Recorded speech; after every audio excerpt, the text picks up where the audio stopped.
So our greeting service was provided by Dr. Mike Loudon.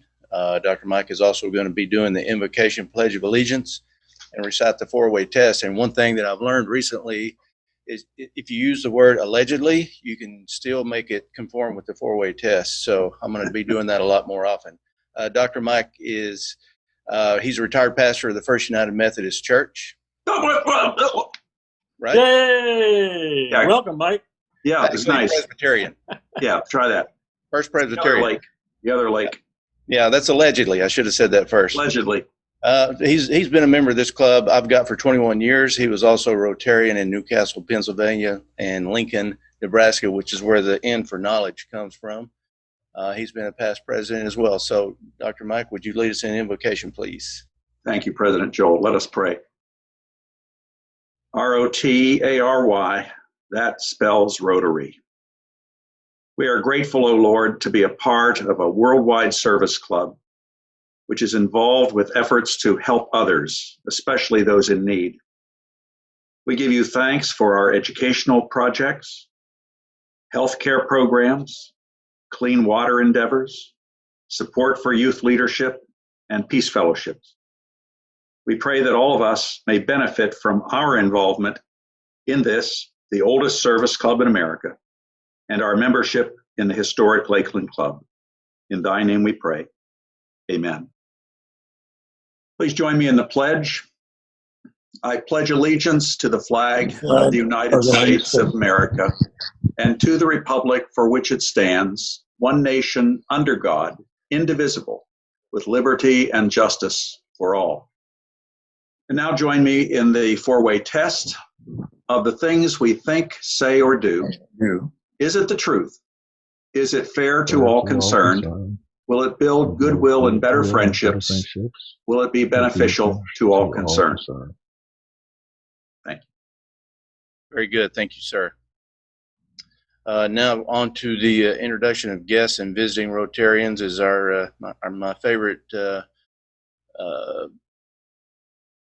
Trey Harden is my favorite board secretary for this year, 2020-2021. He owns and runs and operates out of the Harden Eldridge Law Group. And he's been a Rotarian for 2.5 years. Trey, can you introduce our guest, please? I'd be happy to. If we have any guests or hosts, if they could introduce their guests, and if we have any visiting Rotarians, if they could also introduce themselves. Hi, this is Rick Maxey, and I have a guest today. Her name is Jaffe Pickett. She's the executive director of the Florida Rural Legal Services and headquartered here in Lakeland. And so we are absolutely happy to have her, and hopefully she will be a member with us not too distant future. So welcome, Jaffe. Welcome, Jaffe. Welcome, Jaffe. Do we have any other guests today?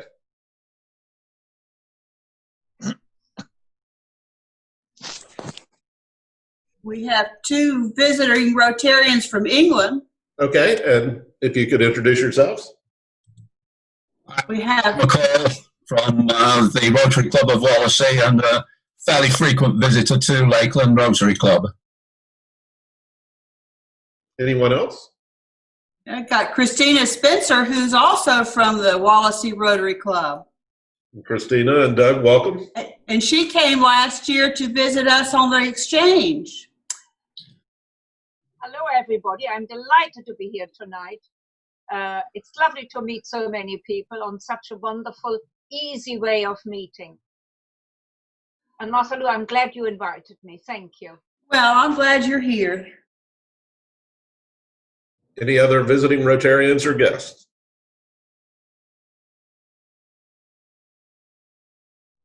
Okay. All right. Thank you, Trey. Welcome, everyone. Thanks for joining us today. Let's move on to happy dollars. Does anybody have any happy dollars they want to put in? Please speak up and take yourself off mute. President Joel, this is Michelle Ledford. Hi, Michelle. Hi. I've got happy dollars. You know, school is different for everyone this year, but I'm happy to report we successfully got my son Tanner moved back up to Nashville for his back to Belmont University. living off campus, but starting classes online for the first month. And then they're supposed to be back on campus for in-person classes. So we'll see how that goes. And as of yesterday, got our youngest, Tristan, back to Harrison on campus. And again, we'll see how this year goes for all of our students. But sending prayers and encouragement to all the teachers and faculty and the students and the parents, and a really challenging year this year, but hoping for the best. Very good. Thank you. I think we all join in that praying for the best outcome for all the kids and all the teachers. So thank you. I have a happy dollar. Okay. We spent 10 days being grandparents this past week, and it was wonderful. My grandson turned 1. I just can't believe how fast they grow, you guys. It was amazing. That's it. That's awesome, Sushil. I can attest to the fact that there's no better role in the world than being a grandparent. True. Absolutely. Even though most of you think I'm too young to be a grandparent, I am one. So thank you for those thoughts. We have a happy dollar. Joel? Yeah. Go ahead, Becky. Just we had my doctor's appointment yesterday. I'm a good 10 plus years out of the cancer, and it was a good report. I'm very happy. That's awesome, Rebecca. Very awesome. Thank you for sharing that with us. That's always the kind of news we like to hear. Isn't it the truth? Yeah. Anybody else? All right. We're going to move on to announcements. I think we got a couple of things to do's, and more do's. I think we're down to about 12 to 15 people. So if you're sitting there thinking, I'll get to it tomorrow, well, let's make this tomorrow. Let's get those dues paid so we can get all our bills paid too. So thank you for getting caught up. Thank you in advance for that. The next announcement, Jack, I know you made it. Do you want to jump in and do it?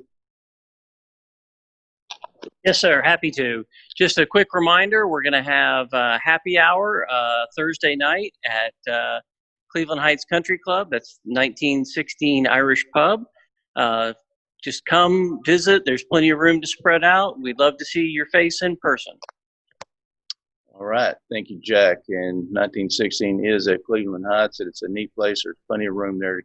So come on out and join us if you get a chance, please. So we've got a special presentation that we want to do. Amanda, can you go ahead and start getting that set up?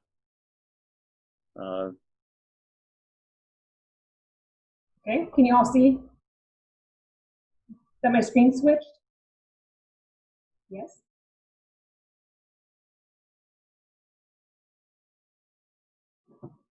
Hello, we're here today for a special presentation. I've always been amazed and proud of the fact that our Lakeland Rotary Club has so many prominent Lakeland citizens as members within it. You might say we have the movers and shakers of this community, plus Joel Ivy. It's been our practice over the last few years to recognize these members when they accomplish something or have a promotion, and especially when it's captured in print media, for instance, the Ledger. Several months ago, actually right around the first of the year, one of our members received a great promotion and a high honor. And you might say we can blame this on the COVID that we haven't presented this sooner, but we're getting around to it now. Today we'd like to present this plaque to Hans Lehman, our member who we are proud to have as a member of our club, who was born and raised in Lakeland and serves this community with honor and greatness. Hans? Thank you, Jim. I appreciate that. It's being born and raised in Lakeland. It's a lifelong dream to get to where I've got, and being a part of Rotary and being a part of this community, this means a lot. So thank you very much. Well, we're glad to have you and proud to have you. Thank you. Congratulations, Hans and Jim. Thank you so much for continuing to put those kinds of things together. It means a lot to this club, even though, you need to work on your backdrops and your background noises and stuff. So I can give you some tips on that, or talk to Larry Becker. He's even better. That was awesome, though, Hans. Congratulations and well-deserved. We're going to move on to the program. And introducing our speaker today is going to be Don Selvage. Don is the president of SHR Human Resources, also a former city commissioner, and he's even come back and served temporary at least once, and maybe he'll get another shot at this one of these days. Don is a 20-year Rotarian as well. So Don, would you please do the announcement or the introduction? Thank you, Joel. It's an honor to bring back Shannon Shepp. She was here a few years ago to talk to us about the Department of Citrus. And our community is blessed with some very strong leaders, and we are lucky today to have one of them to visit us today. Shannon Shepp is the executive director for the Florida Department of Citrus. While technically not a native, she spent many summers and holidays with her family in Lakeland until she moved here in 1994 to become a public affairs manager for Florida Citrus Mutual, the state's largest citrus grower association. Over the past 20 years, Shannon climbed the leadership Lakeland at the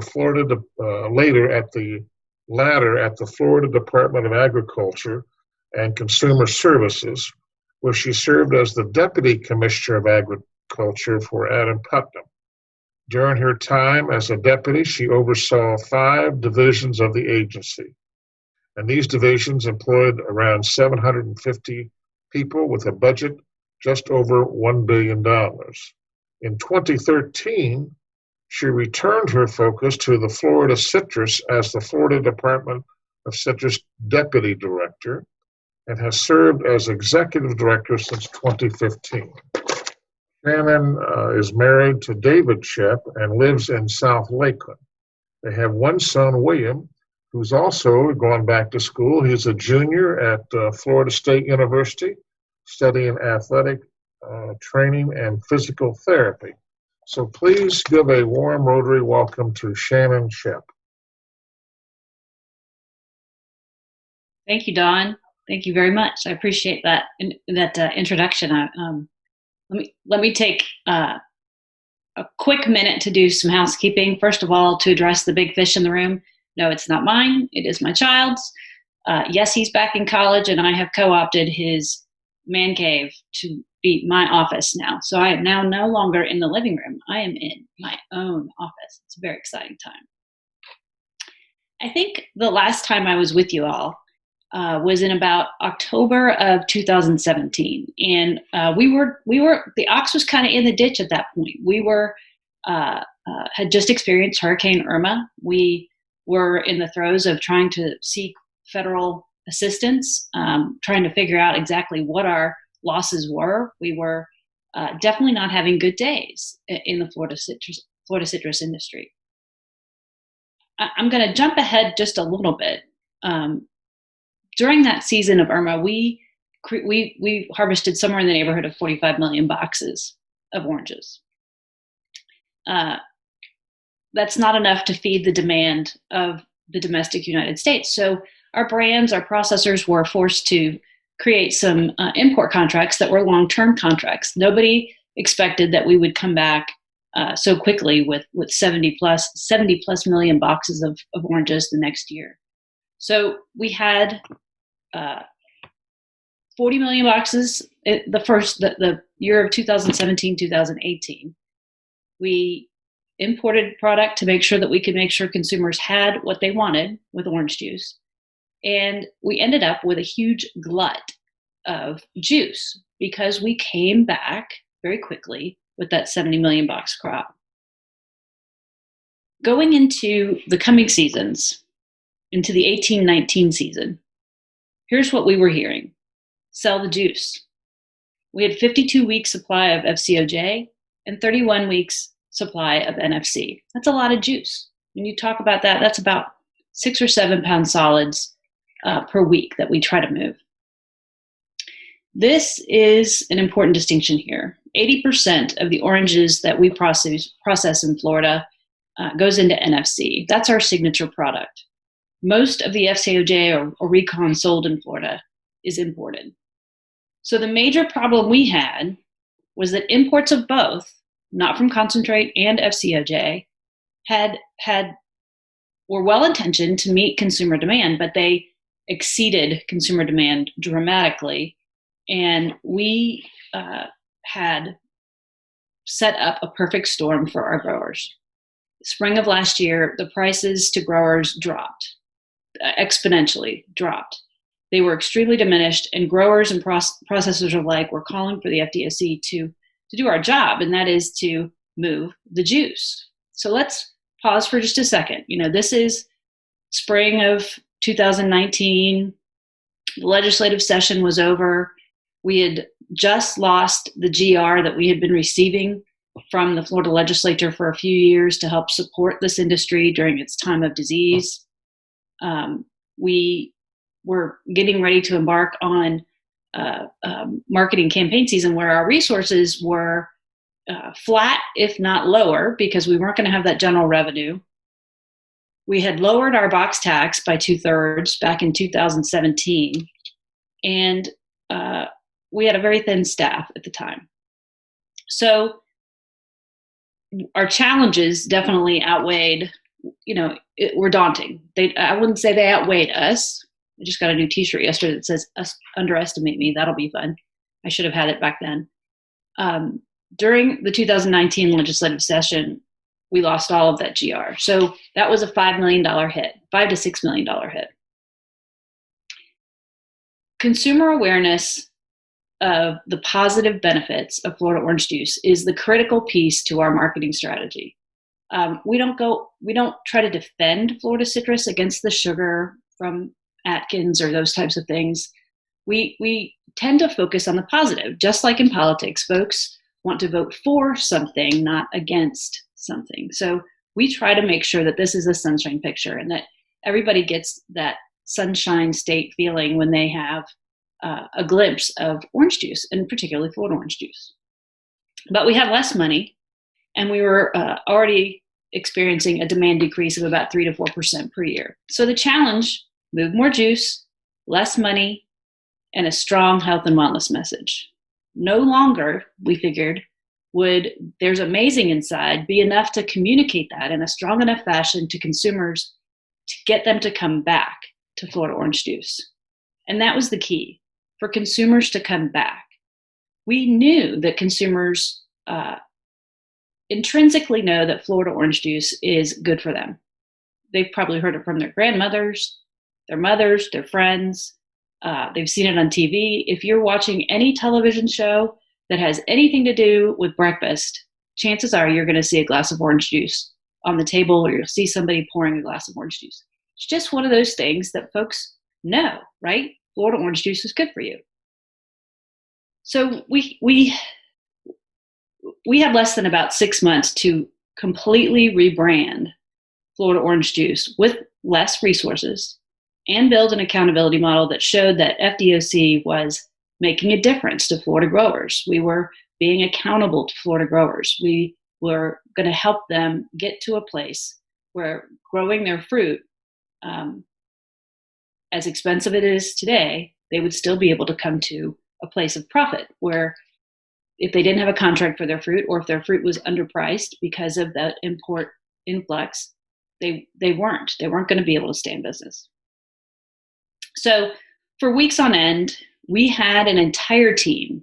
And when I say this, it underestimates, or it understates really the volume of ideation, the volume of brainstorming that went on throughout several months, from June to September of 2019. We filled our auditorium with economists, researchers, consumer researchers. We looked at all kinds of data. What were the words that folks caught? What were the target markets we needed to look at? Who were we likely to get back? What was the largest possible market we could reach with the limited funds that we had? And what would our new message be? And by the way, what would be an efficient way to spread that message as quickly as we possibly could to as many people as we possibly could? So to say this was tumultuous would be an understatement. We came up with, eventually, the phrase, the original wellness drink. It is the original wellness drink. Before there were wellness shots, before there was kombucha, there was the original wellness drink. It came in a little can that was frozen, and your grandmother poured it into a pitcher and then poured more water into it. And later on down the years, we developed not from concentrate, so you could just pick it up in the carton and you could drink it every day, and you would know that you were getting your vitamin C, and it was going to help keep you well. So the original wellness drink it was. Our target market became lapsed buyers between the ages of 30 and 60 with 4 or more people in the household. And that's an interesting target, because when you say 4 or more people in the household, you're not saying children. You're saying could be their parents, it could be their grown children, could be their grandchildren, could be any number of folks in that household. But really, we wanted to focus on folks who weren't just millennial moms, which had been our previous focus.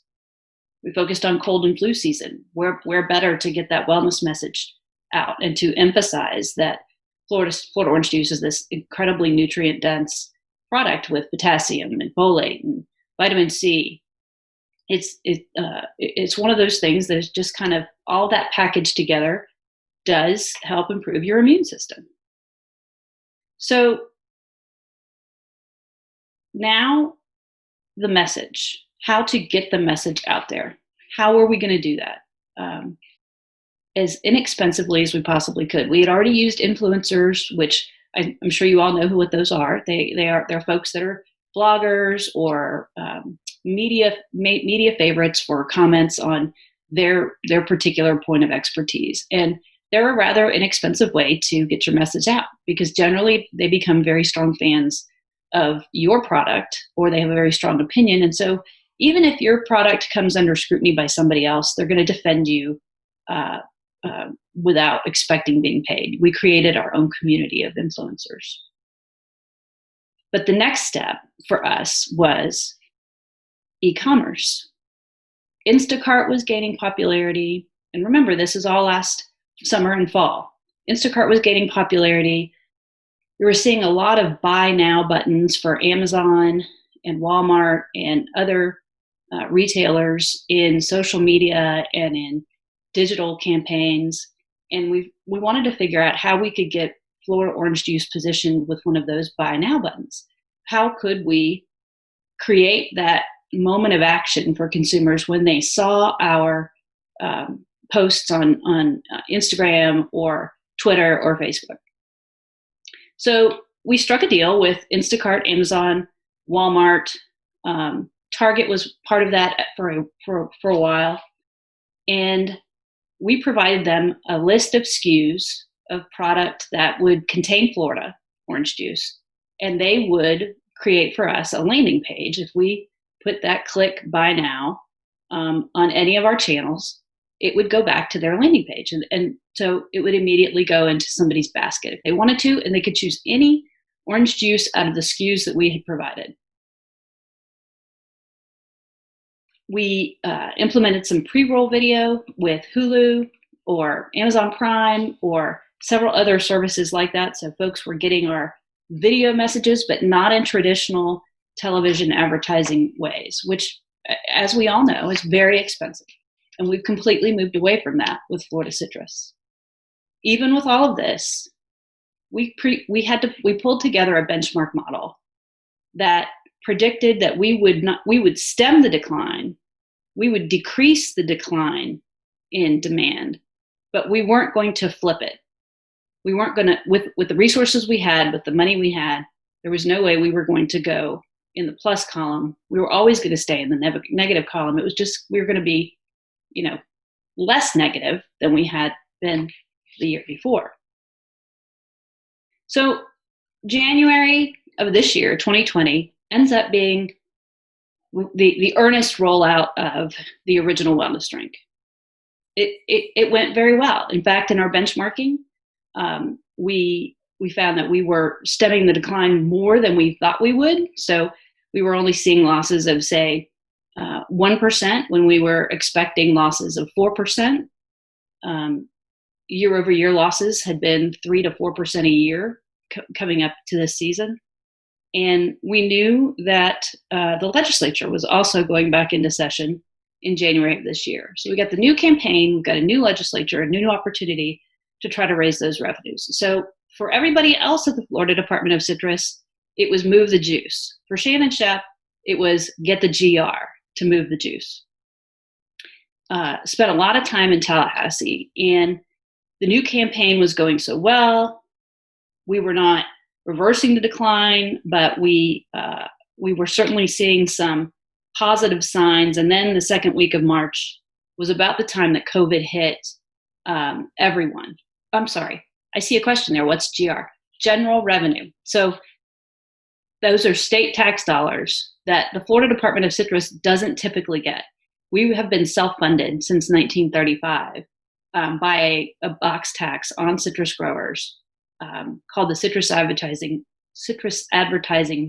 Trust Fund box tax. And only in these recent years have we really needed to rely on general revenue or state tax dollars from the legislature and the governor to help us promote Florida. And we've been able to show such a strong economic factor that citrus has played such a strong economic factor in growth and development commodity or entity for the state, that it was worth the state of Florida's investment to put some of those general revenue tax dollars into our industry to help us get back to that self-sufficient industry we had always been. I'll come back. So COVID had sunk in March, and I clearly remember a couple of things. The first one was standing in the rotunda on that last week, waiting to see what the final budget was going to be. We're in conference, and everybody's asking for money, and every lobbyist is going to every meeting. And, really the goal was just to be seen so people could see that you really needed this money or you really wanted this money. So we're all standing around the Capitol in the rotunda. So you're there with, 1,000 or so of your favorite friends. And there's this mention of this worldwide pandemic called COVID. And we all kind of stand around and look at each other like, okay, when this is over, we'll go home. Right about the same time, consumers who weren't paying attention to the legislative session, because I'm a firm believer in anything that has to do with any type of legislative session just sucks you in. If you're part of it, you don't know there's anything else going on in the rest of the world. Consumers were hunkering down. They were pandemic buying.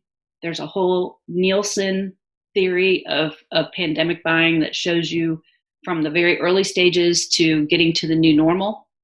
We're not yet to the new normal, but we're still in that pandemic buying time frame. And standing in the rotunda, I remember thinking, we really should get out of this place. We really shouldn't be here with all these people. And so I spent a little bit, a less amount of time in the rotunda, less time in the Capitol, and more time down in Dave Shepp's office because it was the closest to the building. And walking across the street to Dave Shepp's office, I remember saying to someone, and I don't remember who the person was, I said, okay, so we have this pandemic. We have Florida orange juice positioned as the original wellness drink. We're in e-commerce in a delivery system, Instacart. We're talking about how it supports your immune system. I feel very comfortable that we're well positioned for this time of the world. I feel okay. I think we'll do okay. Little did I know at that moment, first of all, that yes, we would receive the general revenue, $5 million of general revenue to support the advertising of Florida orange juice, in addition to those grower dollars that we collect in the box tax assessment. But also, during that time frame, Florida orange juice in general, was flying off the shelves. If any of you visited Publix during those days of March and April, when you would probably shop up for a couple of weeks because you didn't really know when you wanted to come back, or you were just starting your Instacart endeavors, you would see that there were facings just missing of orange juice. Consumers did, in fact, remember that it is the original wellness drink. They did have reliance on those health and wellness nutrients, the whole package of Florida orange juice to help keep you well. Meanwhile, some of those other drinks were still staying on the store shelves, the kombuchas, the immunity shots, those types of things. So it really was a basic function that consumers really did know that Florida orange juice was the original wellness drink. So while we started going into this season with 51-week supply of Florida frozen concentrated orange juice, which ends up in reconstituted orange juice, it's the big gallon jugs you see, or 31 weeks of not from concentrate, we're ending up in a much different position this year. Our sales in March went to way above 2015 levels, selling a little over 45 million gallons in a single 4-week period. Today, we're up 21% year over year on the sales of orange juice. And all of this happened generally through the graces of having to be innovative and use intuition and figure out how we were going to get to the most people, find out the new methods folks are using to make their lives easier, really. It just happened to be that we were in the right place at the right time. But now we're even better positioned. Now we have that general revenue again. We have $5 million from the legislature to try and continue to market. We still have that grower assessment tax. And now we have these fantastic tailwinds where consumers have still gone back to knowing that Florida orange juice is good for you.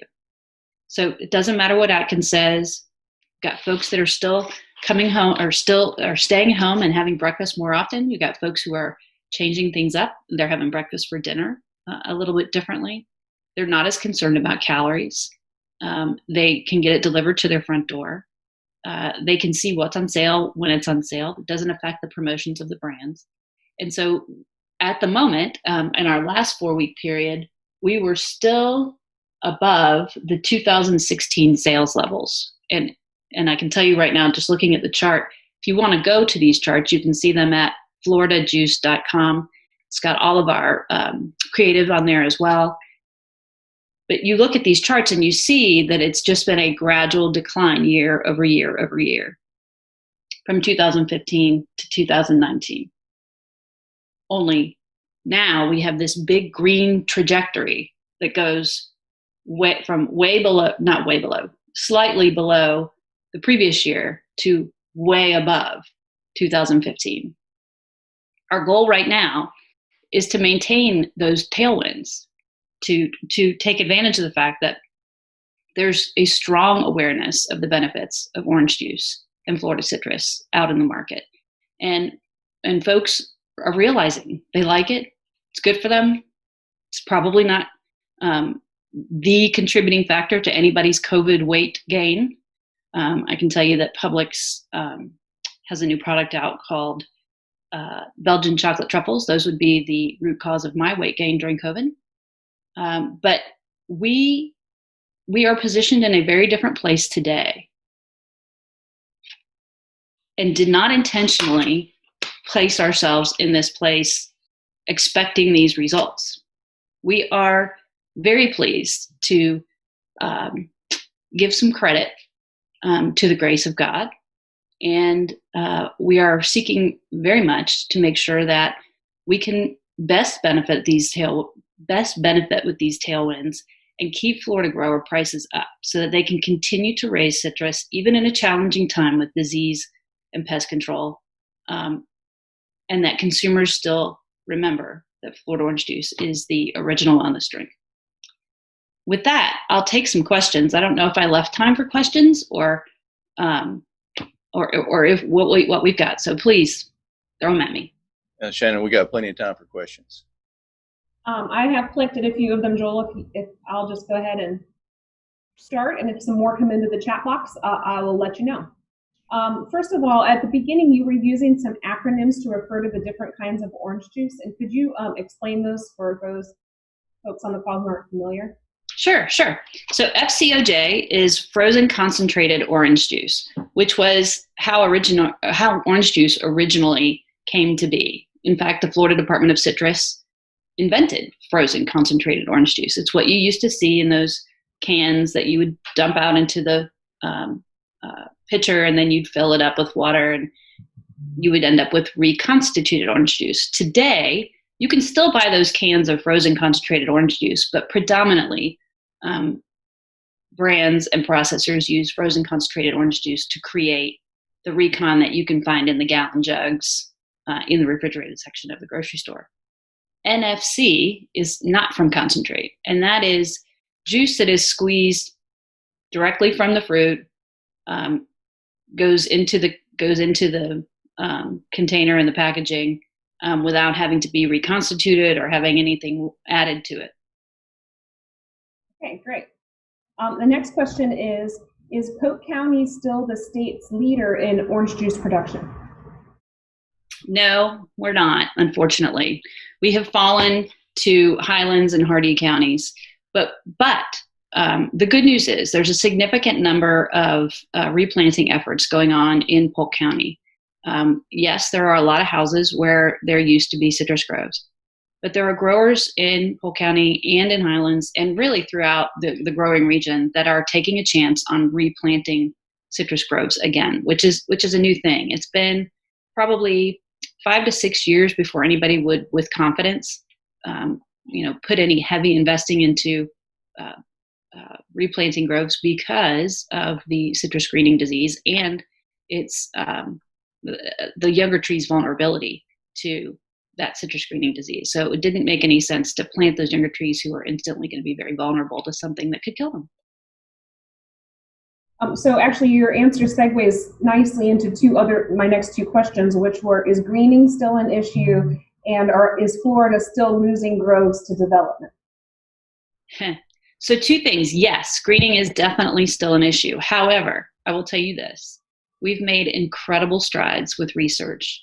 The most encouraging piece of research comes out of California right now with a peptide that's used in a particular type of lime that could make other citrus trees, other citrus varieties